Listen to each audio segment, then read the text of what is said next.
नमस्कार। भारत का संविधान नाम सुनते ही लगता है कितना बड़ा और मुश्किल होगा, है ना? खासतौर पर जब किसी कॉम्पिटिटिव एग्जाम की तैयारी कर रहे हों। लेकिन क्या आपको पता है कि ये दुनिया का सबसे लंबा संविधान होने के बावजूद असल में बहुत ही लॉजिकल तरीके से बनाया गया है? तो चलिए आज इसी की बनावट को, इसके स्ट्रक्चर को एकदम आसान भाषा में समझते हैं। तो सबसे बड़ा सवाल जो एस्पिरेंट्स के मन में आता है वो ये है कि भाई इतने सारे पार्ट्स और शेड्यूल्स, इन्हें याद कैसे रखें? बिल्कुल सही सवाल है, पर फिक्र की कोई बात नहीं। आज हम एक ऐसा तरीका देखेंगे, एक ऐसा फ्रेमवर्क जिससे ये पूरी स्ट्रक्चर आपको चुटकियों में याद हो जाएगी। इस ढांचे को ठीक से समझने के लिए सबसे पहले हमें ये देखना होगा कि 1950 से लेकर आज तक इसमें क्या-क्या बदलाव आए हैं, इसका सफर कैसा रहा है। देखिए, सबसे पहली बात जो हमें समझनी है वो ये कि हमारा संविधान कोई पत्थर की लकीर नहीं है। ये एक लिविंग डॉक्यूमेंट है, मतलब एक ऐसा दस्तावेज जो समय के साथ देश की जरूरतों के हिसाब से बदला है, इवॉल्व हुआ है। जब ये 1950s में लागू हुआ तब इसमें 22 पार्ट्स, 395 आर्टिकल्स और 8 शेड्यूल्स थे। और आज हमारे पास 25 पार्ट्स, करीब 448 आर्टिकल्स और 12 शेड्यूल्स हैं। ये बदलाव ही इसकी खासियत है। इस चार्ट से ये बढ़त और भी साफ दिखती है। पार्ट्स 22 से 25 हो गए और शेड्यूल्स 8 से बढ़कर 12। ऐसा इसलिए हुआ क्योंकि समय के साथ नए कानून और नई व्यवस्थाओं को संविधान में जगह देने की जरूरत पड़ी। अच्छा, तो इस पूरे स्ट्रक्चर को समझने का सबसे आसान तरीका क्या है? सोचिए, संविधान एक बहुत बड़ी किताब है, तो इस किताब के जो पार्ट्स हैं वो इसके चैप्टर्स यानी अध्याय हैं। हर चैप्टर एक खास सब्जेक्ट पर है, जैसे फंडामेंटल राइट्स पर एक चैप्टर, गवर्नमेंट पर एक चैप्टर। और शेड्यूल्स हैं इस किताब के आखिरी में दिए गए अपेंडिक्सेस। इनमें वो सारी लंबी लंबी लिस्ट्स और टेबल्स हैं ताकि मेन चैप्टर्स साफ सुथरे और पढ़ने में आसान रहें। सिंपल है। तो चलिए अब इन 25 पार्ट्स को याद रखने का सबसे अच्छा तरीका देखते हैं। हम इन्हें कुछ लॉजिकल ग्रुप्स में बांटकर समझेंगे। यकीन मानिए, इससे ये आपको हमेशा के लिए याद हो जाएंगे।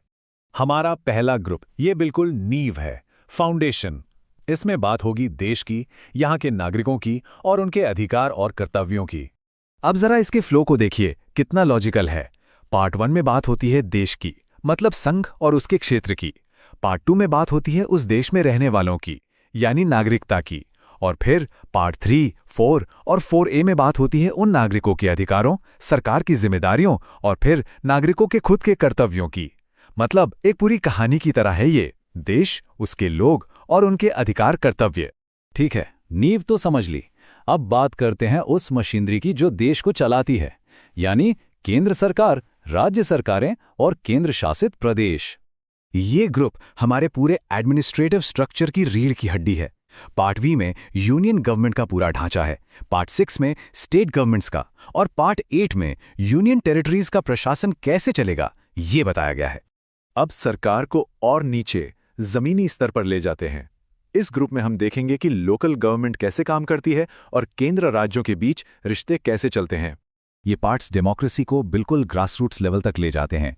आप देखिए, पार्ट 9 पंचायतों की बात करता है, IXA नगरपालिकाओं की और IXB सहकारी समितियों की। मतलब गांव से लेकर शहर तक लोकल सेल्फ गवर्नमेंट को पक्का किया गया है। और फिर आता है पार्ट 11 जो यूनियन स्टेट रिलेशंस के बारे में है, मतलब केंद्र और राज्यों के बीच पावर कैसे बटेगी। ये हमारे फेडरल स्ट्रक्चर की जान है, बहुत ही जरूरी। हमारा आखिरी ग्रुप उन इंस्टीट्यूशंस और प्रोसीजर्स के बारे में है जिनके बिना ये पूरा सिस्टम चल ही नहीं सकता, जैसे चुनाव, भाषा, इमरजेंसी और यहाँ तक कि संविधान बदलने का तरीका भी।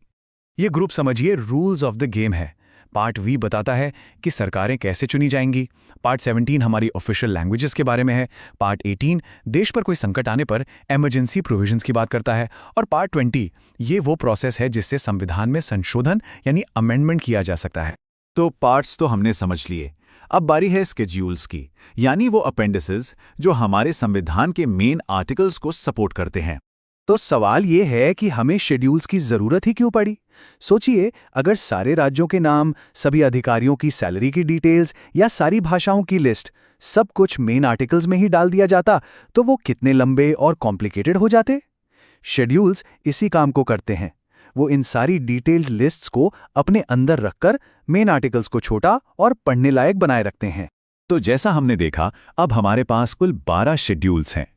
चलिए कुछ सबसे इंपॉर्टेंट शेड्यूल्स पर नजर डालते हैं जिनसे एग्जाम्स में अक्सर सवाल बनते हैं। शेड्यूल 1 इसमें हमारे सभी स्टेट्स और यूनियन टेरिटरीज की लिस्ट है। शेड्यूल 7 बहुत इंपॉर्टेंट। इसमें यूनियन, स्टेट और कंकरेंट लिस्ट्स हैं जो बताती हैं कि कानून कौन बनाएगा। शेड्यूल 8 में हमारी ऑफिशियल लैंग्वेजेस हैं। Schedule 10 a famous one, anti defection law यानी दल बदल विरोधी कानून। और शेड्यूल 11 और 12 ये पंचायतों और नगरपालिकाओं के पावर्स के बारे में हैं। ये कुछ ऐसे हैं जिन्हें बिल्कुल भूलना नहीं है। ये टाइमलाइन दिखाता है कि संविधान कैसे समय के साथ बदला। शुरुआत में सिर्फ 8 शेड्यूल्स थे। फिर 1951 में भूमि सुधारों के लिए 9th शेड्यूल जोड़ा गया। 1985 में पॉलिटिकल स्टेबिलिटी के लिए दल बदल विरोधी कानून वाला 10th शेड्यूल आया। और फिर 1992 में सत्ता को ग्रासरूट तक पहुंचाने के लिए 11th और 12th शेड्यूल्स जोड़े गए जो पंचायतों और नगरपालिकाओं से जुड़े हैं। तो इस पूरी चर्चा का, इस पूरे विश्लेषण का सार क्या है? क्या है वो एक बात जो हमें हमेशा याद रखनी है? देखिए, सबसे जरूरी बात यह है कि हमारे संविधान की संरचना कोई रैंडम लिस्ट नहीं है। ये एक बेहद लॉजिकल ढांचा है जो भारत की जरूरतों के साथ साथ इवॉल्व हुआ है। और इसे याद रखने का सबसे पावरफुल शॉर्टकट यही है कि इसे थीमैटिक ग्रुप्स में बांटकर समझा जाए, जैसा हमने अभी किया। आखिर में बस इतना कहेंगे कि संविधान की इस बनावट को रटने वाली एक लिस्ट की तरह मत देखिए, इसे एक देश के विकास की कहानी के तौर पर समझिए। जब आप इसे कहानी की तरह देखेंगे तो ये आपको हमेशा याद रहेगा।